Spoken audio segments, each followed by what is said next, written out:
Every year, Epic invites us to GTC, the Game Developer Convention, where all big names in the video game industry get together to present their new releases. This year's event takes place in San Francisco next week from March 18 to 22. The most awaited session is Epic's State of Unreal. In addition to the expected presentation, there are always few surprises. Remember last year, we were treated to the new release of the MetaHuman animator. But what does Epic have in store for us this year? With just a week to go before the event, we've got plenty to look forward to.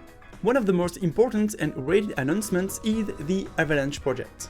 Everyone has been really looking forward to this new motion design module, fully integrated into Unreal. Announced a little over a year ago, with little news for several months, this new feature will enable us to create 2D animations mixed with 3D and ultimately have an extremely powerful tool for advanced motion design, also valid for broadcast. With tools and effects that most motion artists are familiar with, such as cloners effectors, which will allow us to achieve effects that are difficult or time-consuming to implement in Unreal today, but also procedural geometry to set up lettering and logos directly in our viewports with native SVG importer.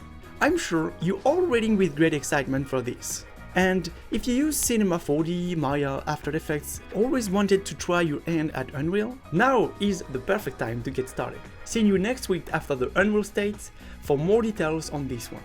Let's talk animation as well. The rigging and animation sections are about to get some serious work done. Epic will be making a host of improvements to facilitate processes that are currently long and not at all straightforward. You've been thinking directly about retargets, haven't you? Well, so did I. We were treated to a nice teaser on X from Ryan Ritchie, principal animation programmer at Epic Games, demonstrating the workflow of one of the new features coming in Unreal 5.4. Automatic animation retargeting for bipedal characters. Just as when using Maximo, for example, Unreal will be able to retarget the most common rig on bipedal characters in just a few clicks. Farewell to the frustration and long moments of solitude spent trying to set up our retarget with IK solvers. We also have access to an experimental feature that will greatly simplify and streamline rig application execution through the modular control rig. With literally just a drag and drop from a library, we'll be able to assign rig modules to any mesh and even create our own modules from control rigs we may have created before. More tools to make life easier and to focus on creation and creativity. Thanks devs, you guys are awesome. Oh, and the skeletal mesh editor is supposed to go into beta version. I'm excited to see the updates on that, and I've already mentioned it initially in my video on Unreal Engine 5.3 is the future, and also on Rig and Animate in Unreal Engine, where I pointed out some limitations concerning the tool itself. Particularly the inability to assign influence via simple selection modes like groups without having to use the paint mode, for example.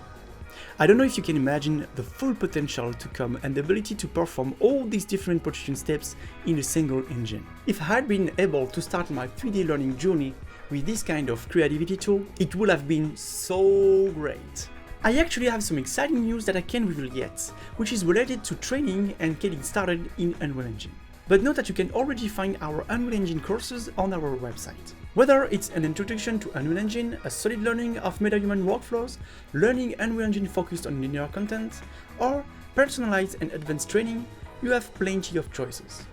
These are 30 hours long courses with me, your Unreal authorized instructor and Epic partner. Feel free to check out the programs and upcoming sessions. Back to the main topic.